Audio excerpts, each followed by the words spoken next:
श्रीमद् भागवत महापुराण और रामचरितमानस पाठ में आगमन पर सभी भक्तों का हृदय की अनंत गहराइयों से अभिनंदन एवं स्वागत। वरिष्ठ भाजपा नेता नंदलाल पांडेय। जय हिंद, नमस्कार। आप देख रहे हैं डीएनआई टुडे। खबर भदोही से। भक्त ध्रुव की घोर तपस्या से धरती पर नारायण ने लिया था अवतार। 7 दिवसीय श्रीमद् भागवत कथा के दूसरे दिन बृहस्पतिवार को भी अमवा माफी गाँव जयकारे से गूंजता रहा। कथा व्यास पंडित नरोत्तम शास्त्री महाराज ने भक्तों के बीच ध्रुव चरित्र, जड़ भरत, राहु गण संवाद, अजामिल चरित्र, नरसिंह अवतार का कंठस्थ कराते हुए जयकारा लगवाया।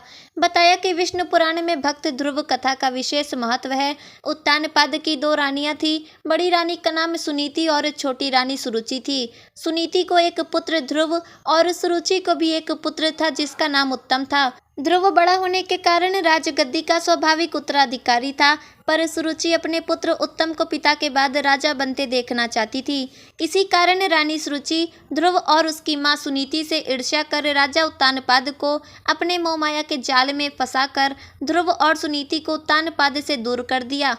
उत्तानपाद भी सुरुचि के रूप पर मोहित होकर अपने पारिवारिक कर्तव्यों से विमुख हो गए और सुनीति की उपेक्षा करने लगे थे। इसी तरह हिरण्यकश्यप को ब्रह्मा जी से वरदान प्राप्त था कि वह न तो किसी मनुष्य द्वारा मारा जा सके, न ही किसी पशु द्वारा, न दिन में मारा जा सके, न रात में, न जमीन पर, न आसमान में। इस वरदान के नशे में आकर उसके अंदर अहंकार आ गया, जिसके बाद उसने इंद्रदेव का राज्य छीन लिया और तीनों लोक में रहने वाले लोगों को प्रताड़ित करना शुरू कर दिया। उसने घोषणा कर दी कि मैं ही इस पूरे संसार का भगवान हूँ और सभी मेरी पूजा करो। उधर हिरण्यकश्यप के स्वभाव से विपरीत उसका पुत्र प्रहलाद भगवान विष्णु का बहुत बड़ा भक्त था।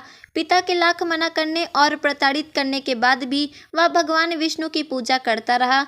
जब प्रहलाद ने अपने ही पिता हिरण्यकश्यप की बात नहीं मानी तो उसने अपने बेटे को पहाड़ से धकेल कर मारने की कोशिश की, लेकिन भगवान विष्णु ने अपने भक्त प्रहलाद की जान बचा ली। इसके बाद में हिरण्यकश्यप ने प्रहलाद को जिंदा जलाने की नाकाम कोशिश की। हिरण्यकश्यप बोले कि बता, तेरा भगवान कहाँ है? भक्त प्रहलाद ने बताया कि भगवान यही है जहाँ आपने मुझे बांध रखा है। जैसे ही हिरण्यकश्यप अपने गदे से प्रहलाद को मारना चाहा, वैसे ही भगवान विष्णु नरसिंह का अवतार लेकर खंबे से बाहर निकल आए और हिरण्यकश्यप का वध कर दिया। अर्थात मन की भक्ति से भगवान अपने भक्तों की रक्षा के लिए अवतार लेते हैं। भागवत कथा की गूंज जिस ओर पहुंचती, वह दिशाएं क्षेत्र की वित्तियां दूर होने लगती हैं। यजमान नंदलाल पांडे समेत महिला पुरुष भक्तों ने भागवत पुराण की महाआरती कर जयकारा लगाया। भदोही से जिला प्रभारी राजेश तिवारी के साथ रिपोर्टर वैष्णवी शुक्ला की रिपोर्ट। भक्त वत्सल भगवान की। तो थोड़ा हम लोग भी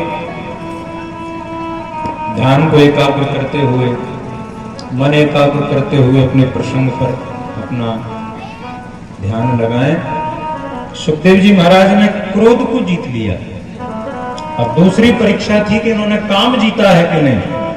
तो एक भवन में अनेकों दिव्य कन्याओं को बिठाया और सुखदेव जी महाराज को उसमें प्रवेश कराया।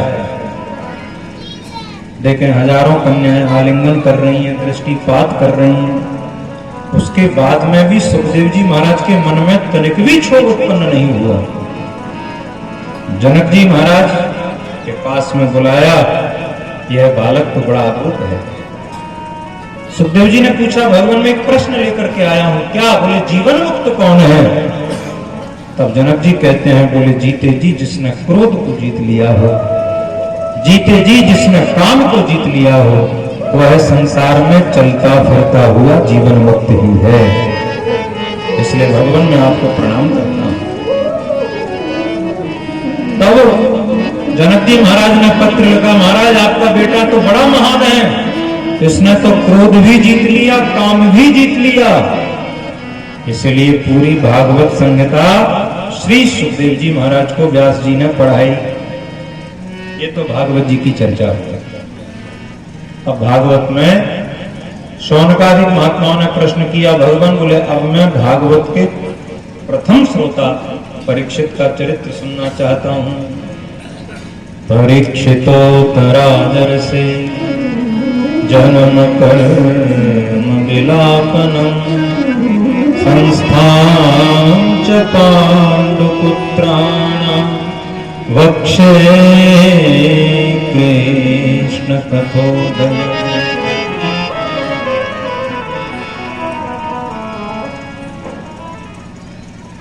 कौरव और पांडवों का युद्ध लगभग संपन्न हो चुका था, सावधान हो जाए। और भीम की गदा से दुर्योधन की जंघा टूट चुकी है और हमारा युद्ध भूमि में मरणासन्न स्थिति में पड़ा है। और उसी क्षण उसका एक परम मित्र आया जिसका नाम है अश्वत्थामा। बताओ मित्र, हम तुम्हारे लिए क्या करें? तब दुर्योधन कहता है, बोले मित्र, यदि तुम यहां पर आए हो तो केवल एक काम करो। क्या? मैंने अपनी आंखों कानों से अभी यह कोई प्रिय समाचार नहीं सुना कि हमारे परम शत्रु 5 पांडवों में से कोई भी मारा गया हो। इसलिए मेरी अंतिम इच्छा है, आखिरी इच्छा है। क्या? बोले मैं 5 पांडवों को मरा हुआ देखना चाहता हूं।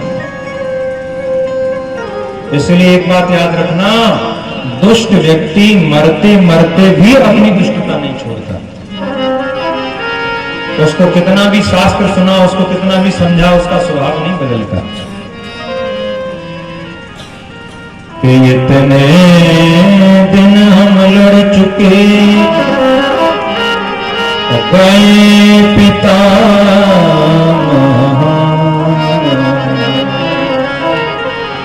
लेकिन ना हरिवंश की मिली नहीं किसका।